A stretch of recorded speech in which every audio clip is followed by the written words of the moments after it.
Hello everyone, and welcome to Incredibly Scuffed Electrical Outlet. Basically, I'm not at my normal setup right now. I brought my Latitude CPI stuff with me to build the best unit I can, and I forgot my tripod. So I currently am propping up my camera between two Latitude CPI or C-Series batteries. Which are not very secure. It could fall very easily, and it's not going to give the best view.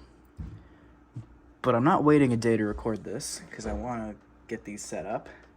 So we're marching right along ahead. I got everything else, like my screwdrivers. And so, first thing we're doing today is getting the CMOS battery removed from the A-Series CPI. So let's get that done. You're not going to get the best view here. I'm sorry.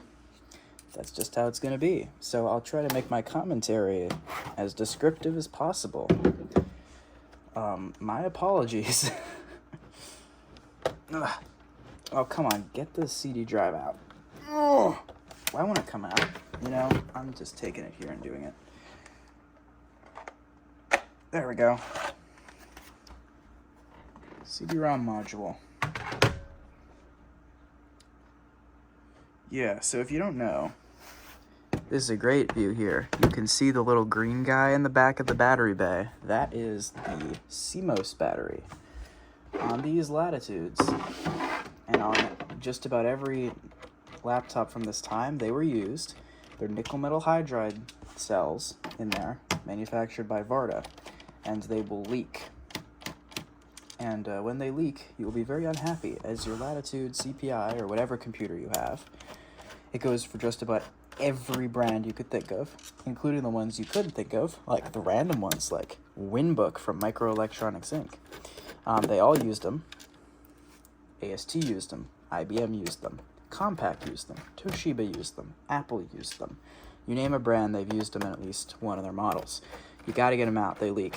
So that's the entire reason we're taking this guy apart, because it just has to be done. So if I remember correctly on how to take apart a CPI for when I removed the CMOS battery from my working one,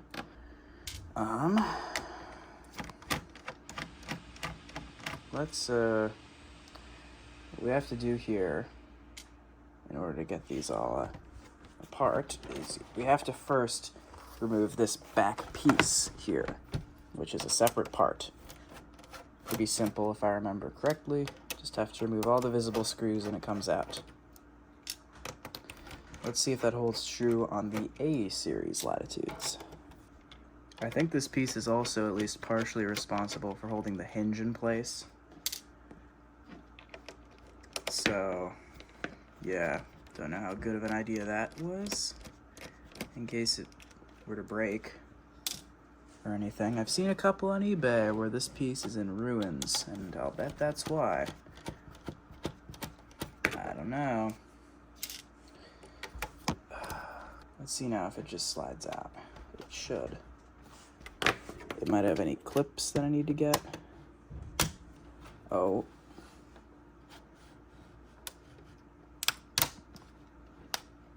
Don't make... Oh, I left a screw in there. Ta-da. Oh, and look at that. Broken plastic. Hey, but the hinge isn't entirely anchored in there. It appears there's a metal subframe here. Yeah, the hinge itself on these CPIs isn't that badly engineered. It's literally just that the plastic's so brittle, and they even put like support structuring inside the computer, so it's really just a shame that they have issues. Okay. Be gone, B key. Oh, okay. Let's get the keyboard up. Okay, so apparently this should come out. It has like a metal clip here. Yeah. There we go. How does that disconnect? Oh, that battery's leaking for sure. I can see the good old green corrosion around the connector. Not badly, though, from the looks of it. Okay. Now we can remove the plastic here.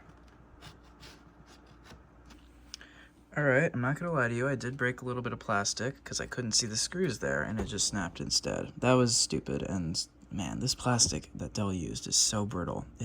Clips are breaking everywhere. Anyway, the speakers are there. I need to replace those in one of mine, but this is the main concern, which is this battery, Varda. Let's try to get this guy to switch into macro mode. You see the green fuzzy looking stuff on this connector? Let's pry this guy up. I have never seen one of these batteries that wasn't at least leaking the connector pins. Every single one of them. You need to get these out. There's no excuse. Any plastic you break along the way will be worth it. Because that's not leakage, that's just really bad foam. And you know what I'm gonna do? I'm gonna pull on this, and it's gonna pull the leads right out. Green. This guy is perished. That can stay. I can force it out at any time later, but it doesn't matter as long as there's no corrosion anywhere else, which I don't see anything. So I can now reassemble this thing and get an OS installed, which will be nice and fun, because yeah, that stupid corrosion from these stupid batteries is so stupid. Anyway, time to reassemble it. Nothing else to do here. Okay, leaky battery has been removed.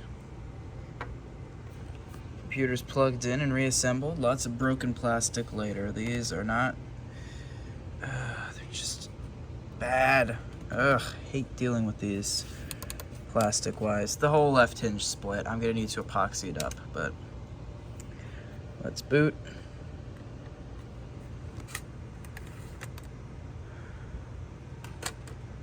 Now I got a disk for Windows 2000. Let's go setup.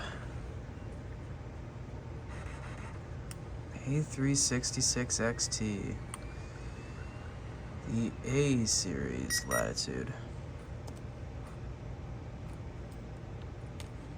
Okay. Alt P. There. Yes, save changes. Oh, okay. And this is Windows 2000 on here, so I'm gonna get it all installed. This guy's formatting. Here's the PRAM battery out of this one, and as expected, and it's the CMOS battery, not the PRAM battery, that's Apple. If it would just focus. Yep. Yep. Yep. Alright, here's the big moment. I swapped the speakers from the dead D300 XT. I checked on the bottom. The dead D-Series Latitude was also a D300 XT, just like this one. And I swapped the speakers in to my working one. Let's see. I'm gonna boot it up. I'm also gonna boot this one up because it's just finished a Windows 2000 install and has to boot up and finish its settings and stuff. Oh, that scaling is so bad. That sounded normal, but that sounded normal before too. I might not keep Windows 2000 on here. I might put Windows NT 4.0 on this one because I don't have any laptops or computers with NT 4. All right, let's just see here. Please.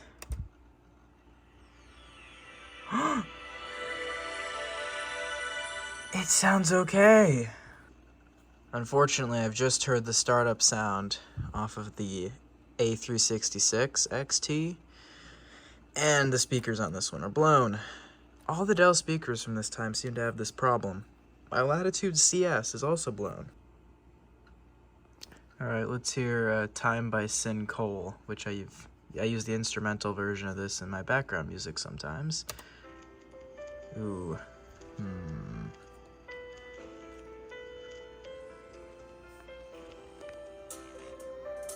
They're starting to blow all right.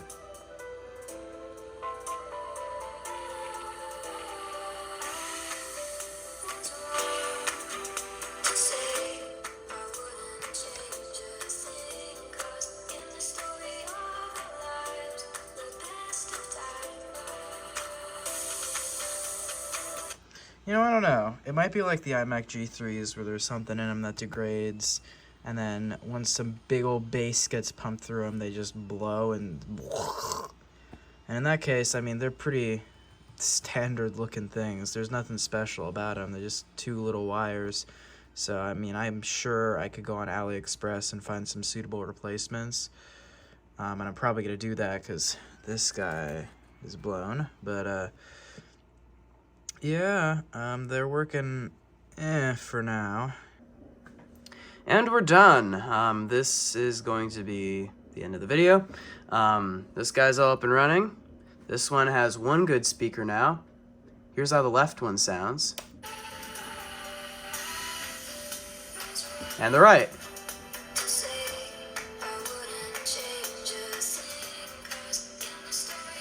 Yep. Anyway. As for the parts machine, after taking it apart to get its CMOS battery out and putting it back together, it started working. It posted. And, yeah, it's in really bad shape, so I'm not going to try to find a new screen for it, but I could sell the motherboard after some further testing. So, hey, maybe I should wait 5 years before I sell the motherboard, because 5 years from now is when these are really going to start ducking out from the CMOS batteries leaking, and that one will be safe. Haha, ideas. Anyway, that's all for today. With some loud noise in the background, I'm going to end this one off.